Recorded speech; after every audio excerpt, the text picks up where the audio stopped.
Vivimos inmersos en un mundo de pensamientos, imaginas y emotions, y, sin darnos cuenta, lo que pensamos se convierte en la lente a través de la cual observamos la realidad. Hoy quiero invitarte a reflexionar sobre algo profundamente transformador. Tu cerebro no distingue entre la realidad y el pensamiento. Cuando escucho esta idea por primera vez, confieso que me impactó. ¿Cómo puede ser que algo tan intangible, tan efímero como un pensamiento, tenga el poder de generar en nosotros las mismas reacciones fisiológicas, emocionales y mentales que una experiencia real, pero así es?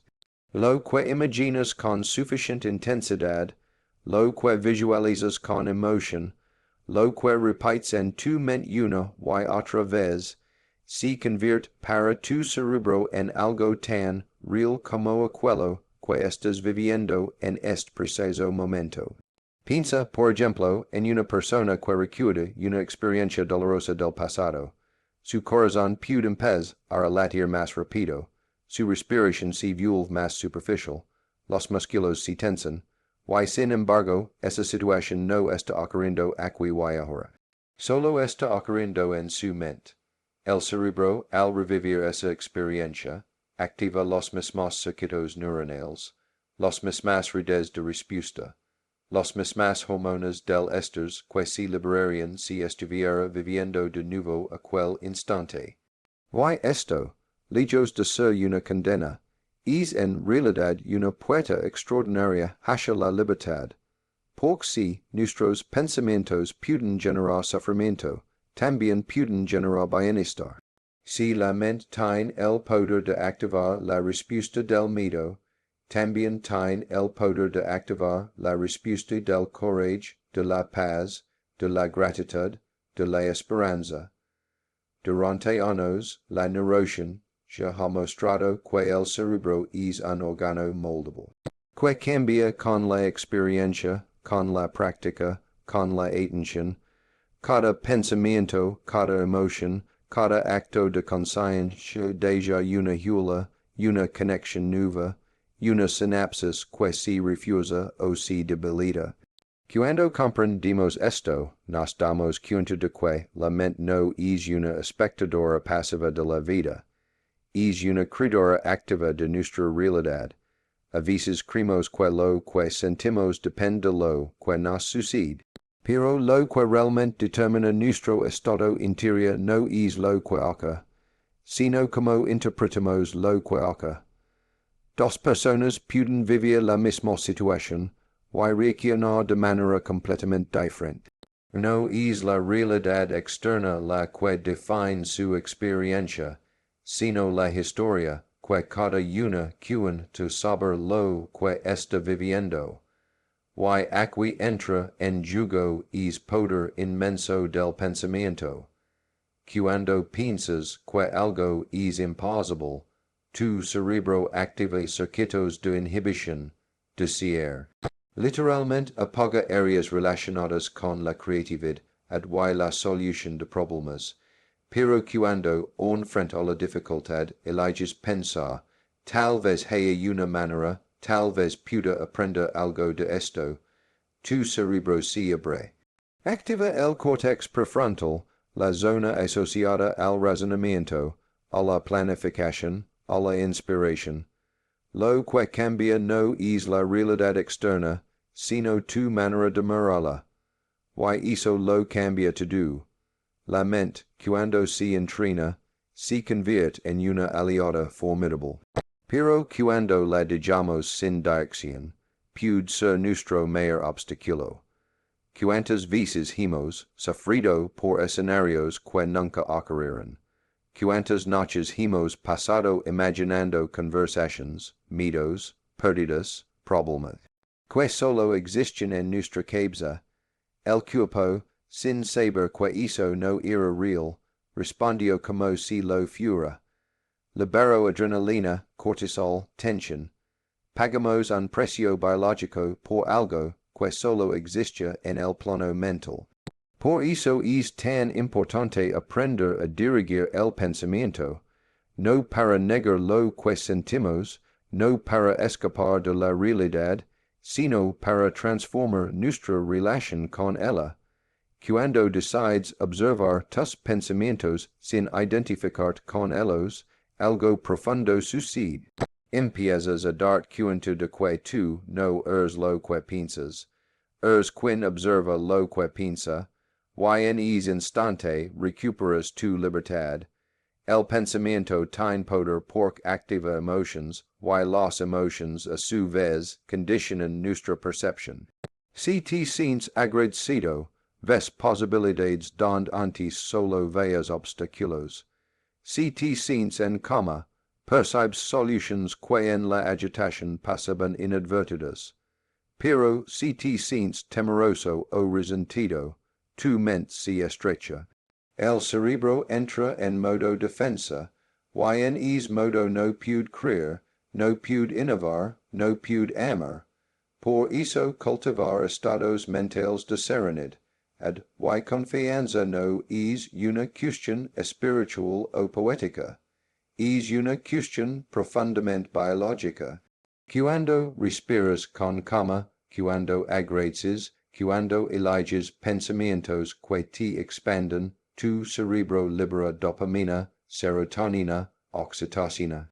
Y esas sustancias no solo cambian tu estado emocional, también fortalecen tu sistema inmunológico, mejoran tu memoria, tu capacidad de aprender, tu equilibrio interior. Recuerda, el cerebro no distingue entre realidad y pensamiento. Así que pasaría si empezaras a imaginar conscientemente quello que deseas creer en tu vida, si cada día, por unos minutos, visualizaras la mejor versión de ti mismo, tranquilo, sabio, sereno, enfrentando los desafíos con dignidad y esperanza. Tu cerebro comenzaría a construir esa versión, activaría las redes neuronales correspondientes, prepararía tu cuerpo y tu mente para hacerla posible. No se trata de autoengañarse ni de repetir frases vacías. Se trata de entender que la mente necesita dirección, necesita propósito. Si no, si lo damos, lo tomará del miedo, de la duda, del pasado. Pero si lo damos desde la conciencia, desde la intención, desde la gratitud, entonces empezará a trabajar a nuestro favor. Cada pensamiento es una semilla, y cada semilla contiene en sí misma la posibilidad de convertirse en un bosque entero. Si siembras pensamientos de desesperanza, recogerás miedo. Pero si siembras pensamientos de confianza, de amor, de posibilidad, recogerás serenidad, energía y propósito. A veces me preguntan, ¿cómo puedo cambiar lo que pienso si mi mente está llena de ruido, de preocupaciones, de juicios? Y mi respuesta es, empieza por el silencio. Unos minutos de respiración consciente, de presencia plena, de mirar dentro sin juzgar. Cuando el ruido baja, la conciencia emerge, y desde esa calma puedes elegir, porque no puedes elegir lo que no ves, pero cuando lo ves, cuando eres testigo de tus propios pensamientos, puedes decidir no seguirlos, no alimentarlos, no darles más poder del que tienen. Y entonces, poco a poco, algo en ti se transforma. Dejas de vivir reaccionando, y comienzas a vivir respondiendo.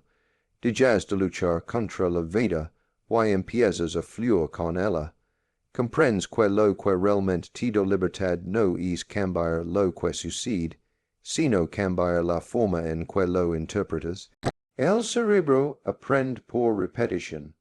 Así que cada vez que eliges conscientemente un pensamiento constructivo, estás entrenando tu mente para volver allí con más facilidad la próxima vez.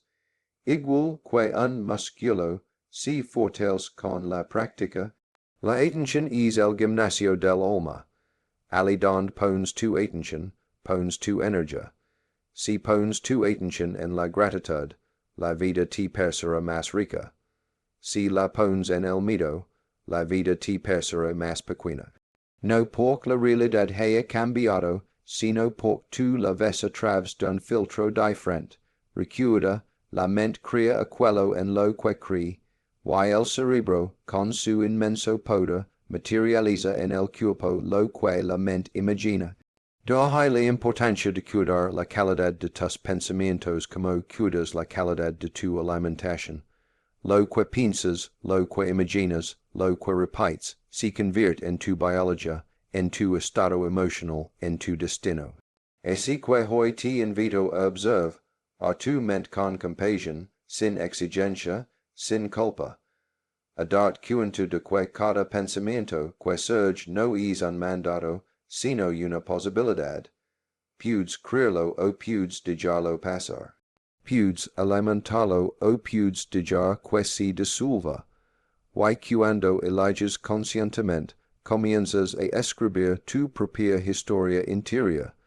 Imagina cómo cambiaría tu vida si cada mañana, al despertar, eligieras pensar algo que te inspire, algo que te conecte con lo mejor de ti. Si dijeras, hoy elijo ver oportunidades donde otros ven problemas, hoy elijo aprender, hoy elijo agradecer, tu cerebro, sin distinguir si eso ya es real o no, empezaría a generar las condiciones internas para que eso se manifieste. Y lo extraordinario es que, al final, termina ocurriendo, porque lo que piensas sientes, lo que sientes haces, y lo que haces construye tu realidad, todo comienza en un pensamiento, así que cuídalo. Amalo oriéntalo, haz de tu mente un espacio de paz y no de tormenta. Recuerda que el cerebro no distingue entre la realidad y el pensamiento, pero tú si puedes elegir qué pensamiento quieres convertir en tu realidad. Pasa mirada serena y cuando lo hagas, descubrirás que la vida cambia, no porque el mundo haya cambiado, sino porque tú has aprendido a ver con nuevos ojos. Y eso, amigo mío, es el verdadero poder de la mente consciente.